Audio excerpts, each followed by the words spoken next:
It is Thursday on Raid Shadow Legends, but you knew that.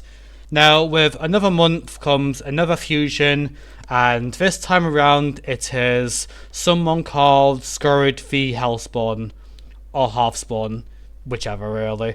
So, it's another one of those where you have to collect a bunch of dorks, make them into other dorks, and then turn them into one main dork, and you have to do it within a set time period instead of just those fragment collections where you can take them out of portal whenever you feel like it, because that's just the way the game is nowadays.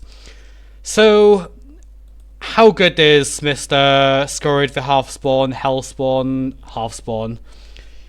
We originally covered him on the initial reveal, and we went over what I thought his stats and ability ratios were going to be.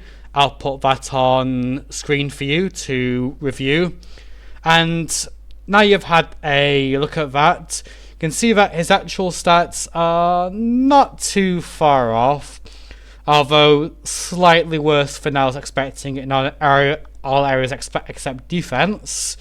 And what about his actual ratios himself?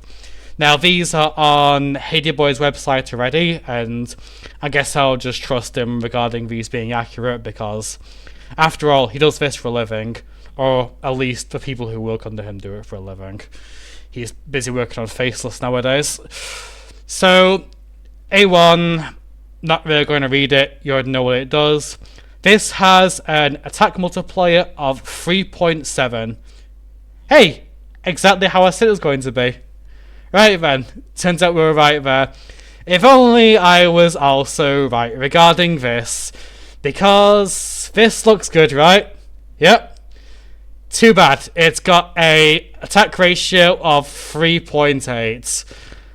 And this kinda ruins him, I'm not going to lie.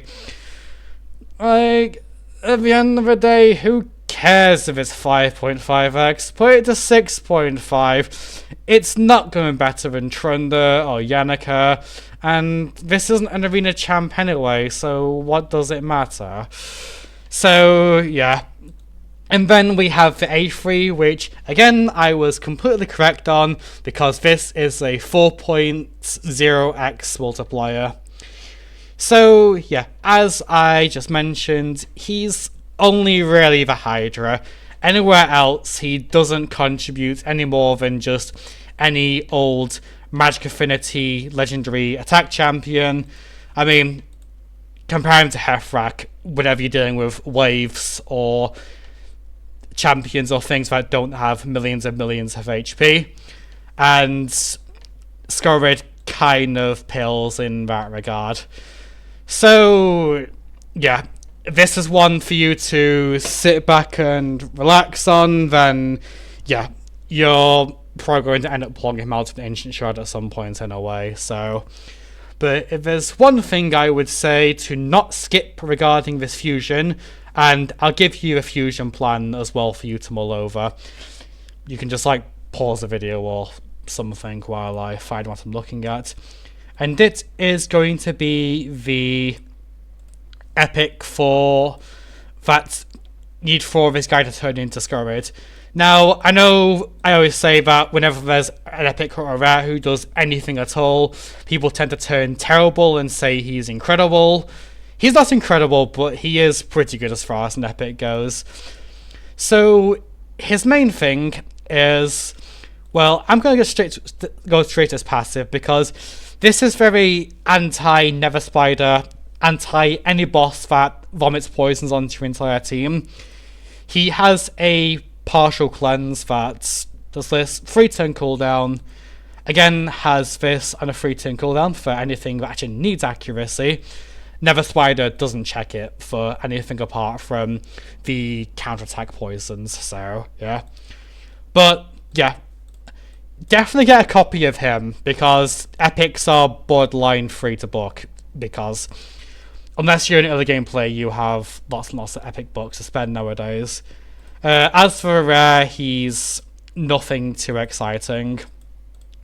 Like, he's fine if you have 6-star Nature's Bounty to turn this into proper decrease attack, but if you don't get that out of a Soulstone, then this guy's either going to be just food or sits in a vault as one copy of him to look pretty, because if you have empty spaces and don't urgently need as a 3-star chicken, then just keep things around. You never know when you're going to need them.